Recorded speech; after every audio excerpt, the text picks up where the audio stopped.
Hello guys, welcome back to ஜெவ்லாக்ஸ். நம்ம video என்ன பார்க்க போகிறோம்னு பார்த்தீங்கன்னா green peas masala restaurant style எப்படி செய்யறது தான் பார்க்க போகிறோம்.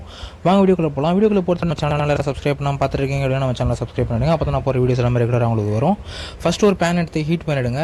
ஹீட் பண்ணிவிட்டு அந்த பேனில் வந்து ஒரு 1 ஸ்பூன் ஆஃப் பட்டர் ஆட் பண்ணிக்கோங்க. ஓகேவா, பட்டர் ஆட் பண்ணிவிட்டு பட்டர் மெல்ட் ஆகிற வரைக்கும் வெயிட் பண்ணுங்கள். பட்டர் மெல்ட் ஆனதுக்கப்புறமா ஆயில் ஆட் பண்ணுங்கள். ஓகேங்களா, இப்போ பட்டர் மெல்ட் ஆகிடுச்சு. பட்டர் மெல்ட் ஆனோடனே ஆயில் ஆட் பண்ணிவிடுங்க. ஆயில் நல்லா கொதிச்சதுக்கு, அதாவது ஹீட் ஆனதுக்கப்புறமா நீங்கள் வந்து ஆனியன் ஆட் பண்ணிக்கோங்க. இதுக்கு நான் வந்து 4 ஆனியன் எடுத்திருக்கேன். ஓகேங்களா, 4 ஆனியன் மீடியம் சைஸில் 2 அண்டு ஸ்மால் சைஸில் 2 எடுத்திருக்கேன். இதுக்கு நீங்கள் வந்து ஃபைனாக ரஃப்பாக சாப் பண்ணிக்கோங்க. ஃபைனாக சாப் பண்ணணும்லாம் அவசியம் கிடையாது.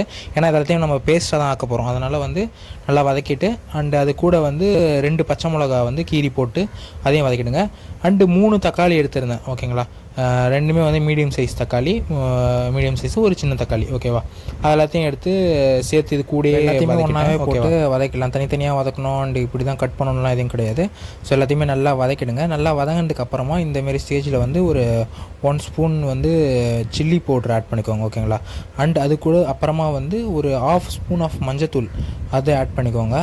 அந்த மஞ்சத்தூள் காரத்தூள் ரெண்டுமே வந்து அந்த வெங்காயம் தக்காளியில் நல்லா கோட் ஆகிற அளவுக்கு நல்லா பிரட்டி விட்டுட்டு ஒரு சின்ன ஜாரில் ட்ரான்ஸ்ஃபர் பண்ணி நம்ம பேஸ்ட் ஆக்கி எடுத்துக்க வேண்டியதான். இந்த அளவுக்கு நல்லா பிரட்டி எடுத்துருங்க. அண்டு இந்தமாரி ஜாரில் போட்டு ட்ரான்ஸ்ஃபர் பண்ணிக்கோங்க. இப்போ பார்த்தீங்கன்னா இதை பேஸ்ட் பண்ணுற வேண்டியதான். இது வந்து நல்லா குறன்னு இல்லாமல் நல்லா ஃபைன் பேஸ்ட்டாக இந்தமாரி அரைச்சி எடுத்து வச்சுக்கோங்க. அண்ட் சேம் அதே பேன்லேயே வந்து ஆயில் ஆட் பண்ணிக்கோங்க கொஞ்சமாக. அண்ட் அகெயின் 1 ஸ்பூனு காரத்தூள் அண்ட் இன்னும் 1 ஸ்பூன் வந்து கரம் மசாலா ஆட் பண்ணிக்கோங்க. ஓகேங்களா, அதுக்கப்புறமா வந்து மல்லித்தூள், நம்ம கொரியாண்டர் பவுடர் இருக்குல்ல, அந்த மல்லித்தூள் 1 ஸ்பூன் ஆட் பண்ணிக்கோங்க.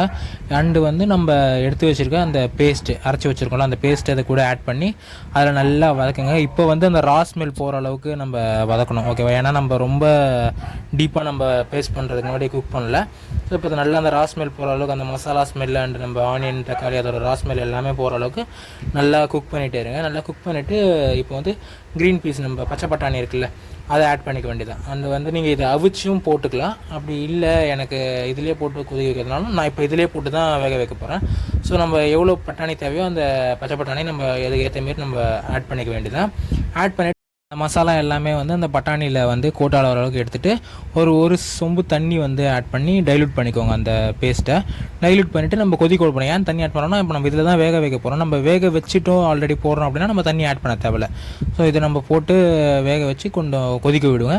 இந்தமாரி கன்சிஸ்டன்சி வந்த உடனே ஃபைனாக சாப் பண்ண கொத்தமல்லி இருக்குல்ல, அதை லாஸ்ட்டாக தூவிட்டு நீங்கள் இறக்குனீங்கன்னா டேஸ்ட்டான க்ரீன் பீஸ் மசாலா ரெடி ஆகிடும்.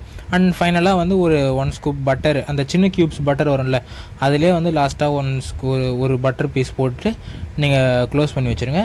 இது ரெடி ஆகிடுச்சு. ஓகேவா, இது பார்த்திங்கன்னா நம்ம சப்பாத்தி நான்லாம் இருக்குல்ல, அதுக்கெலாம் நீங்கள் சாப்பிட்றதுக்கு ரொம்ப சூப்பராகவே இருக்கும்.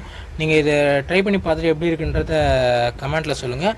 அண்ட் இது போல் இன்னும் நிறைய வீடியோஸ் பார்க்கறதுக்கு நம்ம சேனலை மறக்காமல் சப்ஸ்கிரைப் பண்ணுங்கள். அண்ட் வேறு என்ன ரெசிபி வீடியோஸ் வேணுன்றதையும் நீங்கள் கீழே கமெண்ட்டாக சொல்லுங்கள். நான் அதையும் உங்களுக்காக பண்ணுறேன். டாடா கைஸ், இன்னொரு வீடியோவில் பார்க்கலாம். Bye by.